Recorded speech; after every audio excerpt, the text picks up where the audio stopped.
Hello everybody, welcome back to HardReset.Info channel. In today's video, I'll show you how you can easily change the tint manually on your ELGATO Facecam Pro.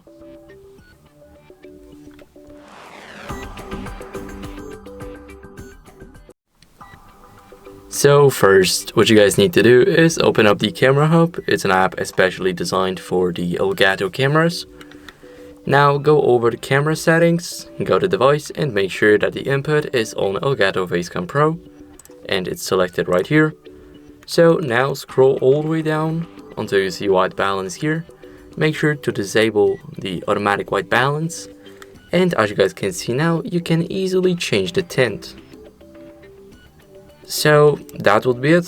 Thank you guys for watching. Make sure to leave a like, subscribe, and see you next time.